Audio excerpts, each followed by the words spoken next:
Assalamualaikum warahmatullahi wabarakatuh. Pada kesempatan kali ini kita akan membahas mengenai kebijakan pemerintah dalam bidang ekonomi. Sebelumnya kita akan membahas masalah ekonomi utama atau masalah utama dalam ekonomi yang dihadapi oleh suatu negara. Yang pertama adalah masalah pengangguran. Pengangguran merupakan suatu keadaan di mana seseorang yang tergolong dalam angkatan kerja ingin mendapatkan pekerjaan tetapi belum dapat memperolehnya.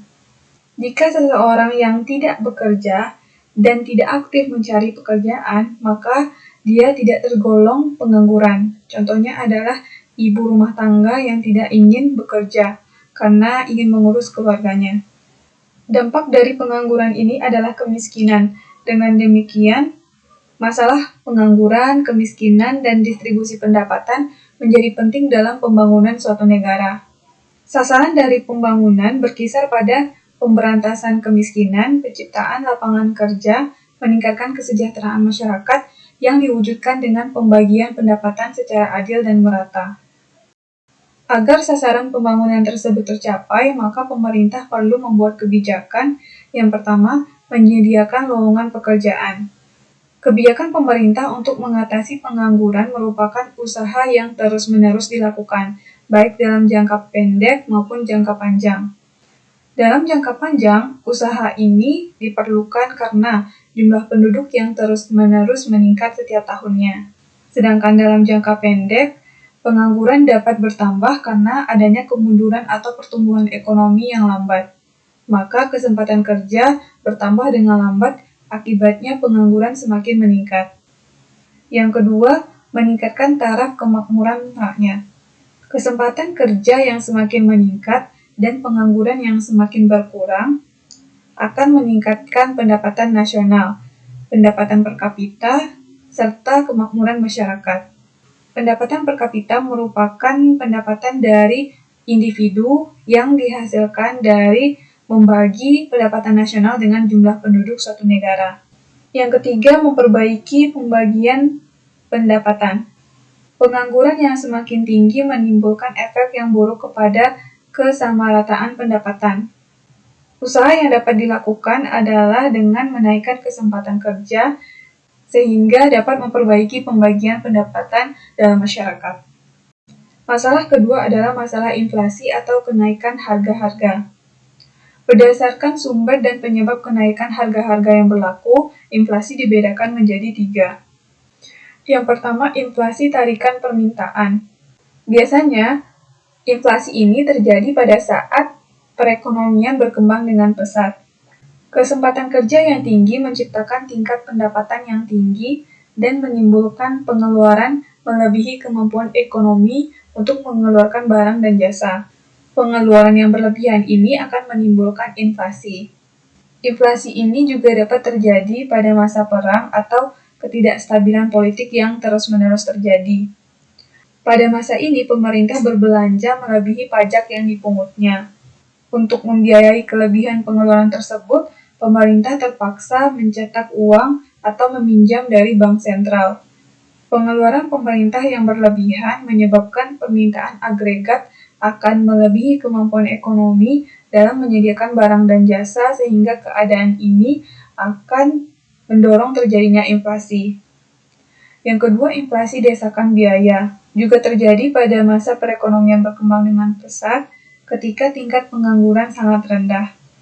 Apabila perusahaan-perusahaan masih menghadapi permintaan yang bertambah, mereka akan berusaha menaikkan produksi dengan cara memberikan gaji dan upah yang lebih tinggi pada pekerjanya, dan mencari pekerja baru dengan tawaran pembayaran yang lebih tinggi, sehingga biaya produksi menjadi meningkat dan menyebabkan kenaikan harga-harga berbagai barang. Yang ketiga, inflasi diimpor. Inflasi ini bersumber dari kenaikan harga-harga barang yang diimpor. Selanjutnya, faktor-faktor penyebab inflasi. Yang pertama adalah tingkat pengeluaran agregat yang melebihi kemampuan perusahaan untuk menghasilkan barang dan jasa. Keinginan untuk mendapatkan barang yang mereka butuhkan mendorong konsumen meminta barang itu pada harga yang lebih rendah. Sementara itu, para pengusaha akan menahan barangnya dan hanya akan menjual barang tersebut pada pembeli yang bersedia membayar pada harga yang lebih tinggi. Sehingga kecenderungan ini akan menyebabkan kenaikan harga-harga barang.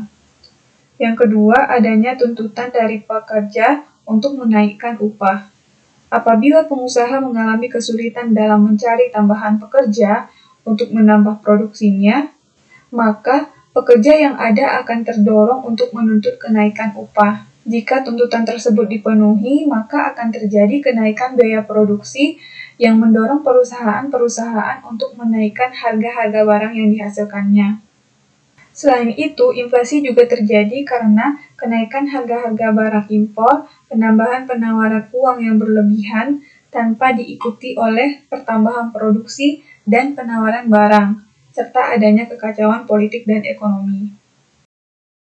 Sedangkan dampak negatif dari inflasi adalah, pada umumnya inflasi menurunkan taraf kemakmuran masyarakat. Sebagian besar masyarakat memiliki gaji yang tetap. Inflasi biasanya terjadi lebih cepat dari kenaikan upah pekerja, sehingga upah pekerja dan kemakmuran masyarakat pun mengalami penurunan. Inflasi yang semakin meningkat akan mengurangi investasi, mengurangi ekspor, dan menaikkan impor, sehingga hal ini dapat memperlambat pertumbuhan ekonomi. Selanjutnya, kebijakan pemerintah di bidang ekonomi. Ada dua, yang pertama kebijakan fiskal dan kebijakan moneter. Kebijakan fiskal merupakan langkah pemerintah membuat perubahan dalam bidang perpajakan dan pengeluaran pemerintah dengan maksud untuk mempengaruhi pengeluaran agregat dalam perekonomian. Kebijakan fiskal ini dapat mengatasi masalah pengangguran dan inflasi. Yang pertama, mengatasi pengangguran. Melalui kebijakan fiskal, pengeluaran agregat dapat ditambah sehingga dapat meningkatkan pendapatan nasional dan tingkat penggunaan tenaga kerja. Dari sisi perpajakan, langkah yang dilaksanakan adalah mengurangi pajak pendapatan. Pengurangan pajak akan meningkatkan daya beli masyarakat terhadap barang-barang sehingga pengeluaran rumah tangga mengalami peningkatan dan akan meningkatkan pengeluaran secara keseluruhan. Dengan demikian, pendapatan nasional dan kesempatan kerja meningkat, sedangkan pengangguran berkurang. Yang kedua adalah mengatasi inflasi. Pemerintah mengeluarkan kebijakan meningkatkan pajak dan mengurangi pengeluaran agregat, yaitu dengan cara mengurangi pengeluaran pemerintah sehingga tekanan inflasi dapat dikurangi. Yang kedua, kebijakan moneter. Merupakan kebijakan pemerintah melalui bank sentral untuk mempengaruhi penawaran uang dalam perekonomian atau mengubah suku bunga untuk mempengaruhi pengeluaran agregat. Kebijakan moneter juga dapat digunakan untuk mengatasi pengangguran dan juga inflasi. Caranya adalah, yang pertama, untuk mengatasi pengangguran dengan menambah jumlah penawaran uang. Semakin meningkatnya penawaran uang, maka akan menurunkan suku bunga dan meningkatkan investasi. Jumlah investasi yang semakin meningkat akan menambah kesempatan kerja dan mengurangi pengangguran. Yang kedua, mengatasi inflasi, yaitu dengan cara menurunkan penawaran uang. Jika penawaran uang menurun, maka tingkat suku bunga akan meningkat. Akibatnya, investor akan mengurangi investasinya, dan pengeluaran rumah tangga akan berkurang karena mereka lebih memilih menyimpan uangnya di bank. Dengan demikian, tingkat inflasi dapat dikendalikan. Baik, sekian materi pada kesempatan kali ini. Semoga apa yang disampaikan bermanfaat. Assalamualaikum warahmatullahi wabarakatuh.